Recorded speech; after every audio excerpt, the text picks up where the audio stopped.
Welcome back to another episode of the Educational AD Podcast. We couldn't do these without the incredible support of our sponsors, and we want to take a moment to say thank you to all of them. First, thanks to our diamond sponsor, Varsity Brands, including BSN Sports, Varsity Spirit, and Herff Jones. Varsity Brands, elevating student experiences in sport, spirit, and achievement. We also want to thank our great platinum sponsors, including our newest sponsor, Booster Digital Displays. Revolutionize your game day experience with Booster Digital Displays. We also want to thank Ephesus Lighting, innovating a brighter future at every level. Hometown Ticketing, simple and easy online ticketing. Vital Signs, bring student achievements to life. Gipper, sports graphics made incredibly simple. And Camp Mobile, where leaders communicate better. Welcome back, everyone, to another episode of the Educational AD Podcast. Our guest today is Shea Collins. Shea is a certified athletic administrator, and she is the director of student activities at Midlothian High School in Midlothian, Virginia. Shea, welcome to the show. Thank you so much, Jake, for having me, Mr. Von Shear, for having me on the podcast. I certainly appreciate it, and I'm honored to be here. So thank you so much. Well, we've, we talked about a little bit before we came on, we've kind of traded Twitter posts and LinkedIn messages. So it's great to have a chance to finally talk with you. Absolutely. Thank you. Well, as you know, it's a busy time of year for athletic directors. For our listeners, we're recording this on April 7th. So let's go and jump right into it. We always like to let our listeners have a chance to get to know our guests. So tell us a little bit about yourself, where you grew up, where you went to school, and how your journey has led you to your current position at Midlothian. All right. So actually, I was born in Seaford, Delaware, and then we moved to Virginia, to high school. I left. I went to Virginia State University, the Virginia State University, home of the Trojans. And I went to Virginia State. I stayed there for my bachelor's degree in biology, pre-med. I continued and went straight through to get my master's degree in biology, pre-med, or biology, actually. Then I left Virginia State University, started teaching. My first teaching job was in Prince George, Virginia, Prince George County High School. I was actually a middle school teacher, 7th grade, and then I moved back to the high school. I was actually a JV girls basketball coach for 1 year. Then I transitioned to the high school as the varsity coach. And so I've taught all levels of science that you can possibly think of. And during this transitional time from middle school to high school, then I once teaching and coaching, then I got into athletic administration. And that's why I've been ever since. I always love to hear the stories. And, my first, full-time job was at the middle school level, and I just loved it. I climbed the coaching ladder, but as far as teaching, really enjoyed working with that middle school age. They are definitely different. I taught middle school for 3 years, life science. It really was I think an educational experience for me as well, because I was coming out of college and I was teaching middle school, having those kids versus having the larger kids. They used to call the large kids then, but having the older kids to teach, I think it helped ground me a lot. And I learned some kids, and I actually picked up one of my basketball players, and she was cheering for her, the high school. She was in 8th grade. And I went up to her and I said, hey, and I looked up to her. She was a tall girl. And I said, hey, you play basketball? She was like, no, I play for my church. I said, well, you'll be playing for me and you will never cheer again. And so I think it was great that I was at the school, because had I not been there and saw her as an 8th grader, I would have never had as one of my post players. She was an awesome young lady, had never really played basketball, and turned out to be a great basketball player, and went on to Mary Washington and play basketball. So it was a great experience, I would say, in middle school then. So. Yeah. And again, those are the great types of stories, taking a kid and helping them, find Absolutely what their gifts really are. Okay. Yeah. And of course, bringing them away from the dark side of cheerleading. Yeah. Well, I cheered 1 year, so I'm not going to go there. But I will say It was 1 year, and that was it. Oh, it's as an AD, you know what I'm talking about. It's not the Yes. cheerleaders, it's those cheerleader moms. You always Oh, got to be yeah. ready for. Yeah. Well, talk a little bit about that transition from varsity coach into athletic director, and maybe some of the challenges as well as maybe some successes that you experienced. Well, I will say, I was in Prince George High School, as I stated previously, JV coach for 1 year and then varsity for the next 8. When I got the job, it was funny how I got it, actually. The lady was leaving, so I applied for the job. I didn't think I was going to get it because, they're like, oh, she's a young girl. She's not going to do anything with the girls. And, I was pretty much, for the most part, watched as a varsity coach there because Prince George at the time had never had an African-American female as a head coach there ever. So I was the first Black female they've ever had. So I think it was more of watching to see what she's going to do, quote unquote, with those girls. And I took that as a challenge because I said, if you want a show, I'm going to give you one. And so every year, it was definitely a challenge to say, what can I do? What can I do? What can I do different? What can I do next? And it was very much a family-oriented job. And I will say that when I got the job, I didn't get to pick my assistant coach. My assistant coach was given to me. And my AD said, here's your assistant coach. And the assistant coach had, and people are going to watch this, which is awesome because they probably never heard this story. So she had coached the team years before. So she was more of a seasoned lady. And she was my assistant coach. Never picked a coach the entire time I coached. She stayed with me the entire time that I coached. And so my other assistant coach was one of our school custodians, one of my best friends. He loved those kids, but I couldn't pay him because at that time you can't pay an hourly person. He also helped with football. He helped with track. The kids loved him. He was an awesome asset to me and being on that team where sometimes, kids don't want to talk to their coach about stuff. They go talk to the next person. They're going to say yes. And that person comes back and tell the head coach, hey, so-and-so says this, So being there, it really helped to ground me as an athletic director, let alone a professional at that time, because I was grooming kids then where people weren't even grooming kids, grooming them to not just be in high school, but go on to college. And if you want to play, I got you. I'm going to help you. So 10 of my girls went on to play college basketball from every level, D1, all the way to D3. And it was a matter of helping them, making sure that they were going to be successful, instilling in their parents, I will take care of your daughter. If you let me coach her, I will take care of her. But I need to coach her. I don't need you to tell me. The coaches and I will take care of your child if you put them in our possession. And it was to the point where sometimes I would tell the parents at the beginning of the meeting, hey, if you think your daughter should play 20 minutes, 30 minutes, you might want to take them with you because we're going to decide how to get the best out of them. And I will say my parents were very supportive of us. We didn't have a losing season. We climbed the ladder every year. We did better. We had one of the best school records of 24-3 1 year. I mean, just having the kids to grind. And it wasn't like in Prince George, we would get these athletes because we didn't. It was more so whoever came to the school. A couple of times we could, pull from, let's say, Fort Lee, because we had a military base there. But it wasn't like you got athletes, you got whoever came. And so trying to make those young ladies understand athletics, why I'm pushing you, they would say, coach is crazy, just do it. She's hard on us, she's crazy, just do it because coach is crazy.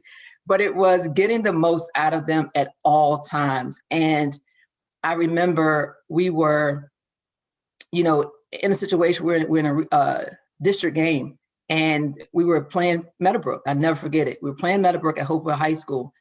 And that year I had lost, all of my kids that were playing like the year before. And I had suspended a young lady who was 5'11" because she didn't want to come to practice. And she didn't want to get on the bus to a game and keep stats because my rule was you don't practice, you don't play. It didn't matter if you scored 50, you scored 20, you scored 5 points. You didn't practice, you didn't play. It didn't matter to me. She didn't want to go. So I said, you can't come back. She was like, okay, well, I'm not going. I said, okay, it's cool. 3 days later, she comes back. Coach, can I play? I said, no, I'm good. I'm going to win with or without you. That young lady came to almost every game we had, was sit in the stands and watch us. And so we're at this final game, district game. And, you got your game plan, coach, you ready? You think that the kids got it, and they didn't have it. The first quarter, we were losing 8-24. I was like, oh my God, what is going on?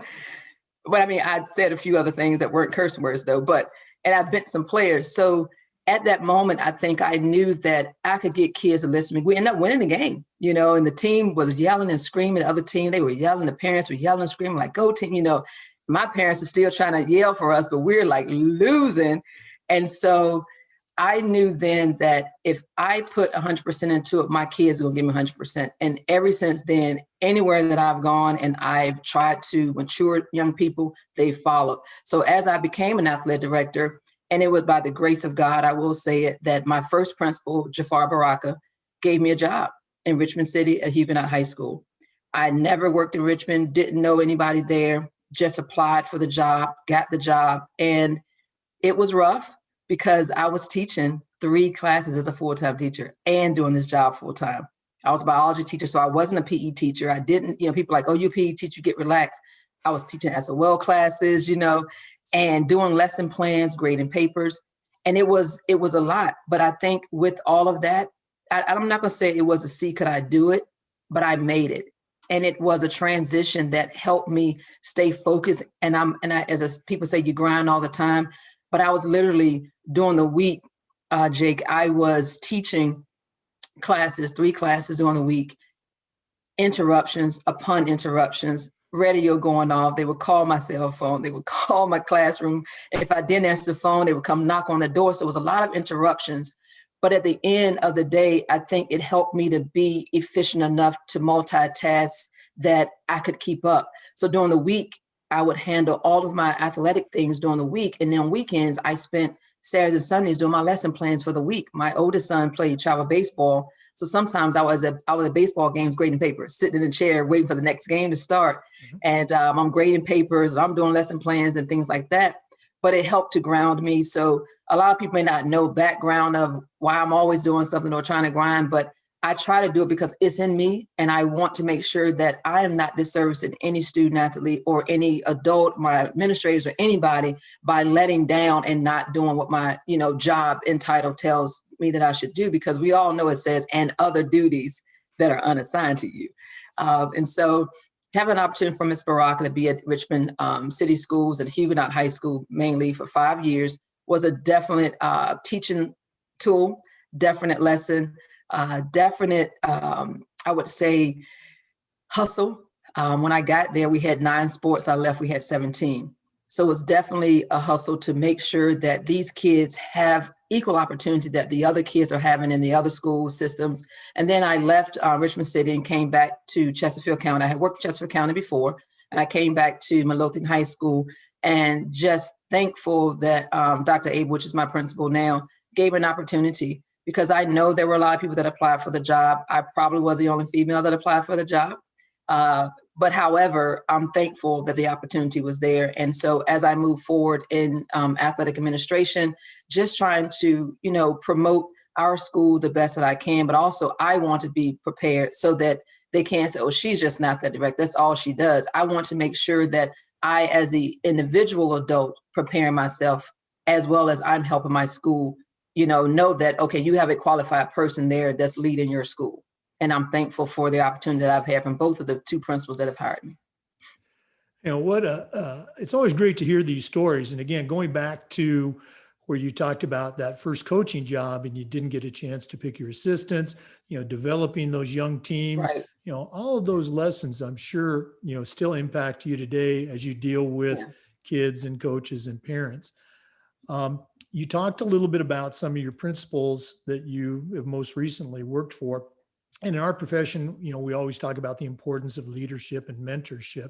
Right. So let's go back maybe to the beginning. Who were some of your mentors growing up? Maybe teachers or coaches or those people that you still hear their voice in your head when you're talking with one of your coaches.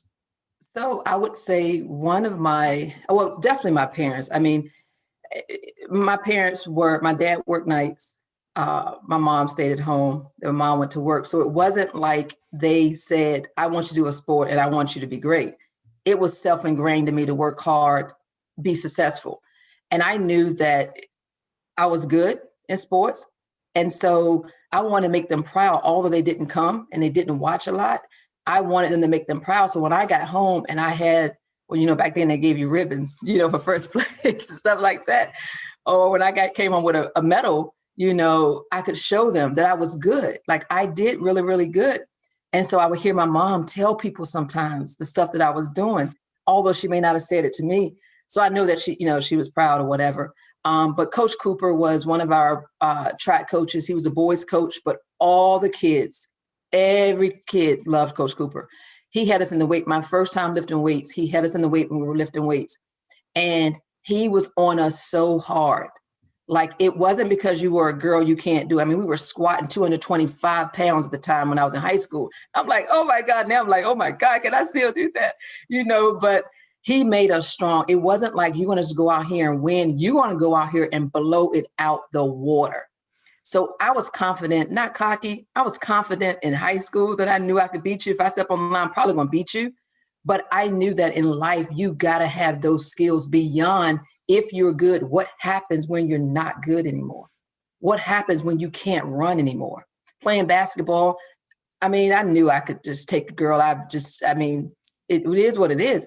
But I had to have something else besides it. So what if my night was off and I wasn't scoring? What else can I do? What I think sometimes kids don't understand, you got to have other things than just that sport. What else do you bring to the table? What else can you do? What other drive do you have? So he definitely he drove us and drove us and drove us, that he wanted us to be good. Like he wanted us to be good. He wanted us to be successful. It wasn't anything that we couldn't do.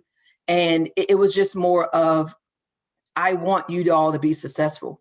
My cousin going to Virginia State University, he graduated, he's a Q.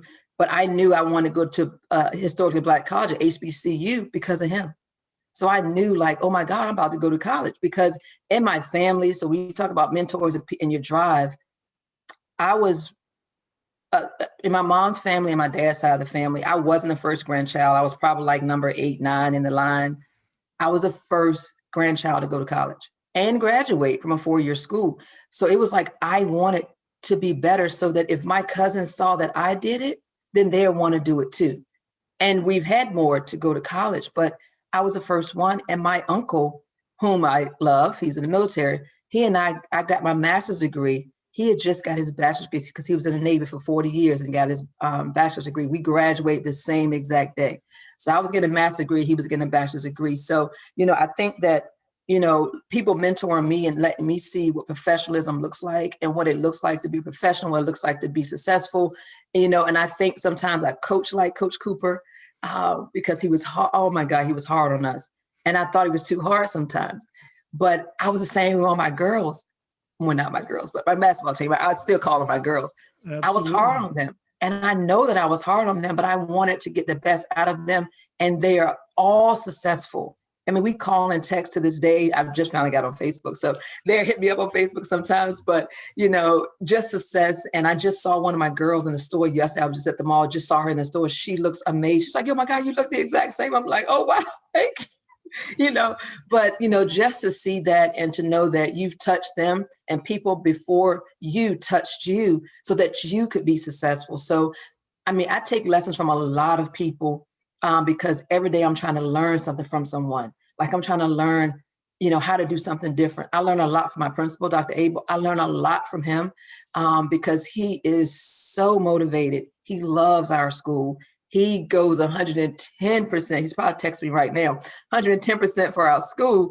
But he just wants us to be good and wants us to be the best. And I take ownership of that as well. So I've been mentored by a lot of people. Sometimes I don't even know if they know that they mentor me or not, but they mentor me to be better. Academically, I would say right now I'm getting my doctoral degree. I know it sounds crazy, Mr. Von Scher, but just like Dr. Gordon is actually a help and a mentor for me as well to make sure that you're going to be successful because yes, you're working hard and you're working 50 and 60 hours a week. Sometimes we won't even know we work that much, but to have another opportunity to what happens when this time runs out for you, what else are you going to do? So I take lessons every day from a lot of people. Again, maybe they don't know that they mentor me, but I just look at their life and patterns and figure out what it is that I can do. Being a CAA, I never even thought I would do that. But then as I got into our organizations, I was like, oh my God, this is something I really need to do. It's going to really help me. It's going to open up other doors and other avenues, which it has. And I am so, so thankful that I've done that as well. So. Again, I really appreciate you sharing all this, because it's a great reminder to all of us that, we didn't get here by ourselves. We had people Correct. that were pushing us and holding us accountable. Right. You've been at a couple different schools. Obviously, you've had some great success. One of the things we like to do at the podcast is share what we call best practices. So as you look at your programs and what you've been able to develop, what are a couple that you take particular pride in, and you can look at with, as I say, equal parts pride and humility? Boy, we do this better than anybody else. What are a couple of best practices you can share with us? I would say one thing is social media. I think the Midlothian High School athletically, we're good. Like, we're good because my principal, I wasn't a social media person. Like, literally, Jake, I had no social media, zero, when I went to Midlothian, none. And so my principal stepped up and he said, I need you to take over the Twitter page. I was like, what? I don't have a Twitter account. He's like, I need you to make one. I'm like, okay. So I do that. So when you say best practice, I think getting your schools out there, teams out there, social media has been a blessing because we are there. And so some of my colleagues, they joke on me a lot. And they're say, oh, let me make sure my picture is right because I know Shea's going to post a picture. Let me make sure my picture is right. So I look at it as, oh, well, y'all are watching my Twitter and my IG page. Okay, cool. So I think it's a blessing that, hey, they're looking at like Midlothian is a top. But I mean, we're really not, but I think we are. So if y'all think so, then great. So I think one of the things is to get your teams out, to get your kids out there. Let the kids know you take a picture of them. Sometimes I do a live video and they're like, is this on, Ms. Collins? I was like, yeah, it's on. Y'all get in. They're like, okay. Then they start going off. So I think one of the things is to connect with your kids. Yes, we are, quote unquote, the director and we're over them, but let them see us be normal adults. Like, we can't always be the leader. Yes, we are the leader. Kids know I'm their leader. I mean, they know that. The coaches know that. But what can I do to be with my kids and my coaches? Because we are a family. And if the mom always has to punish and never give rewards, you don't want to go to the mom, you're going to go to dad because dad's going to let you do what he wants to do. So I try to embody that as well, that we are a family. So I would think another practice, not just put your kids out on social media, but also promote your school, but also let them see you be a normal person. Like, let them know that you are there for them as well. We, at our football game, our cheerleaders, they do push-ups for every touchdown. And now they do jumping jacks. So we were at a game and it was, we were playing the Cold Bowl. We played James River High School. And so the score got past 40 something. So I was standing down there and the kids, I'm like, well, y'all about to push. They said, no, we're doing jumping jacks. You want to do it with us, Miss Collins? I was like, oh my God, I don't have on the right shoes, got the right clothes. I'm dressed up, at football game, we're dressed up. But, and they was like, yeah, come on. So I did them. We had to do 40 something. So they all were like, oh my God, Miss Collins, oh my God. But it was more like I was one of them then. Mm-hmm. Like, they saw me different than dressed up or leading us or telling us what to do. They saw different. And one of my parents, the very next day, we own a gas pump at the local gas station up the street. It has our school name on it. And so we had a pump war with another school. So I was there and one of the parents come up, she's like, oh my God, you were doing jumping jacks. I was like, oh my God, she's going to fall out, but you did them all, And so I was like, yes, I said, when these kids challenge me, I got to tell them like, no, I'm an athlete for real. I might not got a uniform on. I'm like, I'm an athlete for real. Like, y'all just don't know. I'm a real athlete, So anyway, she was excited about it. So I would say the other thing is just to sometimes go where your kids are. Like, meet them there. We are their leaders, yes, but meet them there. The third thing I would say is to connect with your coaches on a personal level, not be in their business, but on a personal level to let them know that you see them, you hear them, and you are there for them, not just to push this sport upon them. For example, one of the things that I did this year, before we left for the pandemic back in March, the VHSL was had us into trying to do inside out coaching, right? And so with Joe Ehrman with the book, we got the book. And so they said they wanted to challenge us to do a book study with our coaches.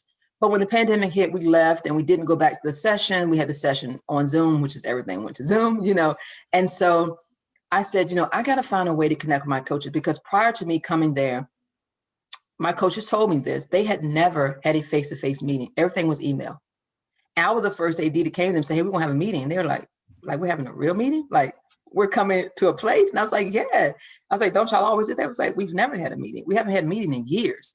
And so that was the first thing I think that connected me with them, that I am here to help serve you, not you do what I say do. We are together in this realm of athletics and Midlothian High School. So I did the book study actually in September. And we had 3 sessions. I had them all labeled out. I gave them the handout. I brought the book for every coach, gave them their own copy. This is for my head coaches mainly. And I invited them to come. I didn't say you got to come. I just invited them to come. I said, we're going to have a book study. This is what's going on.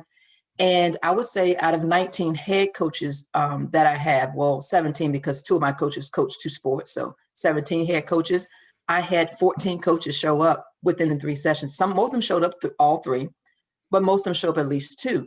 And it wasn't that I was, given a grade. I wasn't taking attendance. I saw the attendance actually, but it turned into us talking about best practice for our school, not me telling you what you should do and how you should gauge your kids. It was, how can you make your kids feel better about being in your program? And one of the things I used was, if you have, 12 kids on your team, 20, because, a lot of teams get big. If you have 20 kids on your team and your kid just got put out the house, they're hungry, house caught a fire, one of their parents died, the parents separated, divorced, whatever. If 10 to 12 of your kids can't call you, you're not doing your job. Because if 2 kids think to call you and not 10 or 12, you haven't connected with your kids. You're coaching them, but you're not connecting with them. And I tell my coaches, you don't have to be in their business. It's not about being in their business, but it's about you understanding them and they understanding you as an adult and as a coach. And so I think that that's the other thing that I try to instill in my coaches, that we are a family and that we are together in what's happening at Midlothian High School. It's not just me. It is all of us are together in what's happening. So those would be my best practices, I would say, that would help someone to gauge their program, because you can't make that connection with your coaches, let alone your student athletes, then your parents aren't going to follow you either, because your parents are watching you when you don't think that they're watching. Like that parent, she came to me to gas, she's like, oh my God, I thought you were going to fall out. So they're watching what you're doing. They're watching that connection that you have with the kids when they are not there. What are you doing to help their child be successful? So that's what I could say. Hopefully I answered the question right, but that's what I would say would be the best practice for me. Oh, I mean, there's no right or wrong, but it's all great stuff. And I'm so glad you hit on those 2 points about making those connections with kids. And there's a million ways to do it. And also connecting with your coaches, because, and you alluded to this, that's what creates the culture at your school. And then it's the students and the coaches that are perpetuating and keeping things going. Right. It's not, us as athletic directors, trying to cram something down their throat. It's right. It's a culture. This is how we roll. Yeah. Mm-hmm. And when the word you just used, cramming down their throats, I think when they first saw book study, they're like, oh my God, I cannot believe we're doing a book study. Like, she is crazy. Book study, I ain't coming. Ain't a word, but I ain't coming. But it wasn't that way. It turned to something totally different. Yes, we use the concepts in inside out coaching, but we tailored it to fit our school and what our coaches are and who our kids are. Because our school, we don't have a lot of inner city kids. We don't have a lot of low income free lunch students that you try to reach because you got to give them a home away from home.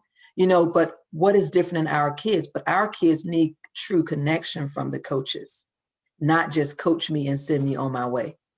so I tell it to fit our program. So. Shea, another question that we've been asking our athletic director since we started this revolves around, this idea of social awareness and social justice. And I'm curious, what are your thoughts on how we as athletic administrators can do a better job with our kids, our coaches, our schools in this area of being socially aware? Great question. And I will speak first from an African-American female AD, athletic administrator, whichever word we want to use, DSA. I will say for me that I think people were looking at what I was going to do or say because I was Black, and I'm at a school that is predominantly white. I mean, everyone, if anybody Google my school, they will know that. Like, I'm not saying anything that isn't true. So our population is changing at our school to be more diverse. We aren't there, but is more diverse. So before the pandemic hit, I will say this to you when you talk about social justice.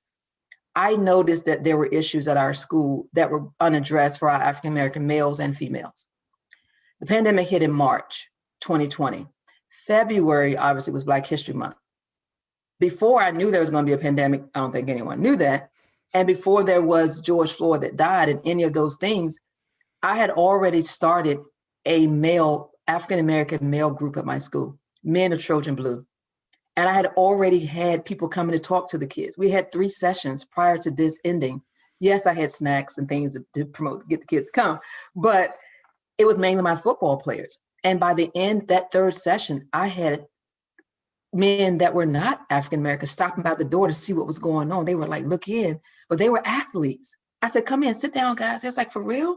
So they kind of looked at the guys in there, but because they were they played on the same teams with the guys, they felt it was okay if I come in. I said, yes, come on in, sit down. So I say that to say this, that it wasn't to promote Black males, it was promote males, period, who felt like they needed somewhere to belong. So when we say social justice or whatever we're talking about, we have to be intentional about making it happen. Words are great, but what do you do with the words that you're saying out of your mouth? If you say, I support you and I understand, do you understand what I'm going through? Do you understand what it's like for me to be a Black male in a school that there's hardly anyone like me? Do you understand what it's like when I go home? You hear me, but do you understand what is happening in my life? And I also, with the help of Ms. Frias and Ms. Speller, one was our dean of student, one was a school counselor, we took kids to visit Virginia State University during Black History Month for HBCU experience. I had teachers ask them, what does HBCU stand for? And I said, my God, what? Did you not know that? But I had to think quick. They don't know. This school has never pushed that onto our kids. They never. These kids have never gone to a college or visit to a Black school ever in their lives. So it was like, oh my God, I'm bringing a different experience to these kids that they've never had. So I say that to say this again, if you're talking about it, what are you doing about it? You can't talk about and give a speech because Black Lives Matter. What are you doing along the way to make it a presence and a mindset that people have to change? And when you talk about my program, and when I talk about the program and what am I doing there, Jake, when I got in Midlothian High School, I didn't have one Black coach on my staff, not one. And I know somebody's going to watch and be like, she's about Black. It's not about that. It's about diversity. And if I say it in here, I'm going to say it out here, but I'm going to put action into it as well. I now have 9 in 3 years, either assistant coaches, head coaches, or volunteer coaches that are coaches of color. And they're not all African-American. I have some of other race too. So when I say diversity, I had none at that school when I took over the job. I hired my first Black coach as a head basketball coach, Coach Giddens, when I took over the job. When I took over the job in March of that year, school ends in June, but as I got hired in March, April, I had to hire 6 coaches from the beginning of getting to that program. We have 33 teams. You understand what I'm saying? So I hired my first African-American coach. He's the first African-American coach of basketball at Midlothian High School ever. So it is not about putting them there, but it's about, if I speak it to you, I am going to put action into it because I think it's important. Because if our I would say our population of kids are changing, so do the adults' mindset. And so should what they see match where they are. It's not about, okay, we're in Chesterfield County, now we got to have a, diversity group and we got to do all these things because, oh my God, Black Lives Matter. Oh my God, we got social injustice. What are we doing with social injustice, quote unquote, is gone? There's always been racism. It's been there for years, but it hasn't been presented. And now I think because of a lot of things that have happened, we now have to take note and recognize. So when we say cultivate my program at Midlothian, I try to do that, not just in words, but in action, even to, helping our kids be able to see someone that looks like them, reaching all the kids, because, kids always say, well, they're not going to pick, because they always pick the same kids all the time at the school, which is true. But I want them to see different. Oh, you just got picked for this? Oh, okay. When there's an interview possible, I pick different kids. Hey, I want you to do this for me. Hey, can you just, okay, I'll do it. I'll call a parent and say, hey, I want your child to do X, Y, and Z. Is it okay? They're like, oh my God, sure, no problem. Because I want them to see our school. We have a diverse group of students. And I'm not just saying I want us to be diverse. I put it into action. I try anyway to put it into action because I believe in it. I want it to happen. And I want our school to be the best school in Chesterfield County Public Schools. Yes, people are like, oh, my school is better than yours. That's great. But I'm in charge of Midlothian and we're the best. And we're going to be the best at everything that we're doing. If it is diversity, cultivating our kids, cultivating our teachers' minds to be different. They got to think different. Everything is not, paint the picture and all the colors match up. We got to see what else is in that picture that we can take from it to make it a whole thing, and our organization thrives off of that picture. How should the picture look and what should we do with that picture? So that's what I would say, and hopefully I've answered that for you. So. Well, again, I just truly appreciate you sharing from your heart. I know it's very meaningful. I love the point about the actions, speaking louder than words. We're going to do this before we go off, but if one of our listeners wanted to reach out, pick your brain on this or some of the other things, what's the best way that they can get a hold of you? So my email is Shea, SHEA _ Collins, COLLINS @ccpsnet.net. I'm there. I'm also on LinkedIn as Shea Collins as well. I'm also on Twitter at 10S Collins on Twitter as well. So.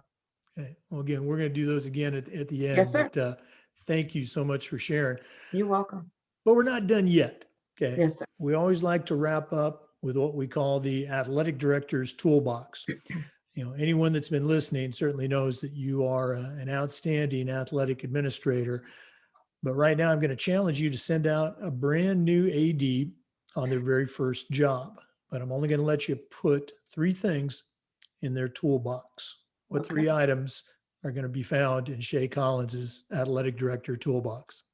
Well, number 1, I'm going to give them a mentor card that's going to have some list of some names on it. But I'm going to let them fill in their names because I want them to get to know the people that they're about to work with. So I'm going to give them a sheet of paper that has mentors, and they're going to list those. So in my box, I'm going to have a card or a sheet, whichever one it is, so that I can write down and list people names. Then I'm going to give them a couple of little tools, like whether they want a hammer, whether they want nails, whether they want a ruler or whatever. But a ruler would help them measure success and what they can do. So yes, you can't measure success, with inches and yards. Okay, I know that.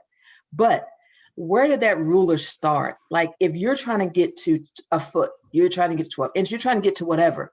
What are you doing on that ladder? How are you making it happen? What's step 1? What is the second one? What is the third one? So I like to say, watch your program 6 to 12 months and see what happens. See what isn't happening and what is happening. And if you have already put some things that you want to do on your ruler for that first year, see which one of those actually are meaningful for your program right then. Because everything can't happen overnight. None of us got to where we are overnight.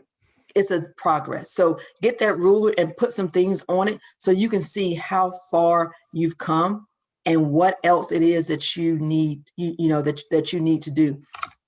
And then the other thing I would say is to put some things that you like what, if for me, I like shopping, but I won't say I like shop. But for me, I'll say a gift card, because a gift card, I would say something that you wear. I would, put a polo shirt. I don't wear them a lot, but I'll put one in there. And then I'll put maybe, some socks or a band or something like that. Because the reason why I say that is because if you find people that do something for you, what are you going to do to make them come back? A gift card, a shirt, paraphernalia, school gear. People love free stuff. So put that, somebody's going to find it in my package because I'm going to hand that to somebody who's done something for me that they didn't know that they were going to do, they would get rewarded for. But I appreciate everything that someone does for me. So if I'm going to give you a card, a mentor card, you'd be able to write something down, a little notebook, a little, spiral notebook, whatever you want to call it.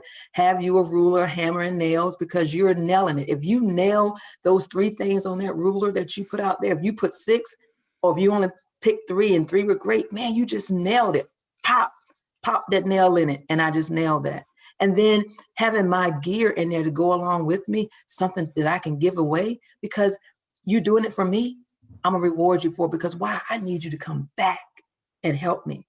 Now I need you to volunteer because we don't have any money in our program, but I need you to come back and help me. So I'm going to give you something. So you're going to find those things, like, it's like weird. Like, why does she have clothes in here? Why does she got a shirt? Like, why does she got a gift card? Because I'm going to give that to somebody. So always keep something that you can give someone away, because you never know the impact that gift card, $10, $5, whatever, that free polo shirt that they've never had from athletics. You never know what those things mean to them. And they will be your biggest cheerleaders and champions of anything you do. They may criticize you once or twice, or get mad because you pick somebody over them to do something. You'd be like, I didn't know you wanted to. Yeah, I'm always going to help you. Why did you just ask me? So I want them to fight over me. Like, I really do. But, I think those are important things to have in your toolbox. So. Wow, great stuff. Obviously, anything about networking and building those connections. I love the ruler analogy. We always talk to our coaches and our parents about, yeah, we want to win. And right. Fortunately, we win a lot, but that's not how we measure our success. There's a lot of ways beyond the scoreboard that we measure. And again, great reminder for all ADs. There's so much currency. There's so much goodwill in a t-shirt, in a gift card, in a hat. So great stuff. Okay. Yeah. Shea Collins, Midlothian High School. Thank you so much for being on the program today.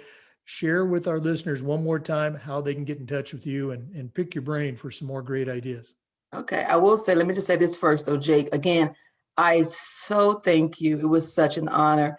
I am blessed beyond measure. I am thankful that you've chosen somebody out of Chesterfield County Public Schools in Virginia to be on your podcast, because obviously I watch you and I've listened to a lot of them. You can choose people from any state that you so desire, any organization, any level that you so desire, and you chose someone for Chesterfield County Public Schools in Virginia. So I am so honored, I'm blessed, and I am thankful to you for just recognizing, noticing, watching, because as I tell my kids all the time, just like you're watching. I don't know who's watching me, and I don't know what they're picking up and what they're saying. So thank you so much for the opportunity. I am blessed beyond measure, and I'm thankful for you for the opportunity. But if they want to contact me, Twitter is 10, the number 10, the letter S, and then Collins. So 10S Collins on Twitter. I'm also on Instagram. Well, we won't go there because that's Midlothian High School. But Midlothian High School is on Instagram. And LinkedIn, I'm Shea Collins on LinkedIn as well. And then my email address is Shea, SHEA _Collins, COLLINS at ccpsnet.net. Those are the ways you can contact me. Well, thank you for those very kind words. You are too kind. And to our listeners, I've found out about Shea through the things that she's been talking about on social media. Saw her posts on Twitter and say, wow, that's pretty cool. Saw, posts elsewhere. So, get out there, because that's where, number one, your kids are. Right. They're on social media. So if you're not on social media, you're missing a great opportunity to connect with the kids and the parents sometimes at your Oh, school. yeah. And it's crazy because you say social media. And when I said in the beginning, I had zero, I realized that my kids, I don't say my kids, but the students at our school aren't really on Twitter. Only the athletes on Twitter because they have to post stuff. The kids are on Instagram. So when obviously the pandemic hit, in September, I want to say, or was it August, but August or September, I started on Instagram. And oh my God, I got more followers on Instagram than I got on Twitter, but it's a lot of my kids. So I take that advantage and I post pictures of them. Each week we have a game. Like right now, this week I'm going to post like a fall sports, watch what we did kind of thing. And the kids will see themselves. They love seeing themselves. I try to get different pictures of just different kids that may not always get the attention because, oh my God, I get followers that way. Because now I look on Instagram, I got people that, oh, so-and-so is now following you. I'm like, this kid would never follow me, but I put a picture of them, so like you just said, I think social media is very good for the kids. The kids, yes, there's some good into it. Of course, they're doing things that don't have their business sometimes too, but it's also a great way to reach them. So again, I thank you so much for having me. Oh, absolutely. And again, the lesson is if you want to promote your program, get on social media. Absolutely. For our listeners, remember the Zoom recordings of these interviews are being posted on the FIAAA Educational AD YouTube channel. So check those out. Thanks for tuning in. Come back again next time for another episode of the Educational AD Podcast.